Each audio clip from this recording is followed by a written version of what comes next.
श्री स्वामी समर्थ. आज आपण ऐकणार आहोत एक अशी खरी कथा जिच्या माध्यमातून एका संकटात अडकलेल्या भक्ताला मिळाली स्वामींची अनंत रूपा. शेवटपर्यंत ऐका, कारण कदाचित याच गोष्टीत तुमचं उत्तर दडलेलं असेल. ही गोष्ट आहे एका अरुण नावाच्या एका तरुणाची. तो खूप हुशार, मेहनती आणि स्वप्नांनी भरलेला मुलगा होता. पण आयुष्य नेहमी आपल्या मनासारखं चालत नाही. तसंच त्याच्याही आयुष्यात आलेलं भयंकर आर्थिक संकट. त्याचं छोटंसं दुकान होतं, ते चालत नव्हतं. उधारी वाढत चालली होती. घरात आई आजारी होती आणि बायको रडायची आणि रोज बँकेतून फोन येत होता, लोन भरा नाही तर नोटीस येईल. अरुणला असं वाटायला लागलं होतं आत्महत्या करावी. तो एक दिवस निराश होऊन झाडाखाली बसला होता आणि तेथे शेजारी कोणीच नव्हते. तो जोरात रडत होता. तेवढ्यात तेथे एक वृद्ध आले. त्या वृद्धाने त्याला विचारले, तू का रडतोस? मग त्याने सर्व सांगितलं. तेव्हा तो वृद्ध त्याला म्हणाला, तू कधी श्री स्वामी समर्थांचे नाव ऐकले आहे का?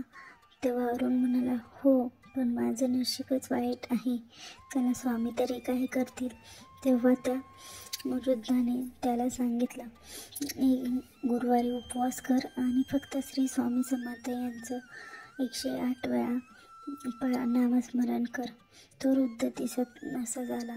दुसऱ्या दिवशीच गुरुवार होता आणि अरुणने उपवास ठेवला. फक्त पाण्यावरच त्याने दिवस काढला. त्याचे नामस्मरण चालूच होते. त्यात त्याने स्वामीचरित्र हा ग्रंथही वाचला. स्वामींना प्रार्थना केली. त्या रात्री त्याला स्वामींचा संकेत मिळाला. संकट नाशवंत आहे, श्रद्धा अमर आहे. उद्याचा दिवस नशीब बदलून टाकेल. दुसरा दिवस उजाडला. अरुणने दुकान उघडलं. पहिल्या तासातच त्याला मोठी ऑर्डर मिळाली. एका जुन्या कर्जदाराने येऊन उधारी चुकती केली आणि बँकेकडूनही त्याला फोन आला, तुमचं लोन रिपेमेंट रिस्ट्रक्चर करू शकता. अरुणच्या डोळ्यातून आनंदाश्रू वाहू लागले. आता या गोष्टीला झालेली 5 वर्ष. अरुणने न चुकता अजूनही गुरुवारचा उपवास करतो आणि तो लोकांनाही सांगतो की श्री स्वामी समर्थ ही माझं जीवन विमा आहे. त्यांच्या नामस्मरणात खूप ताकद आहे. संकट येतं पण थांबत नाही.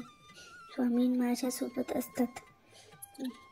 कधी कधी आपलं नशीब आपल्याला खाली खेचते, पण जर आपली श्रद्धा, भक्ती गुरुला शरण गेली तर ते संकट आपल्याला वर घेऊन जाते.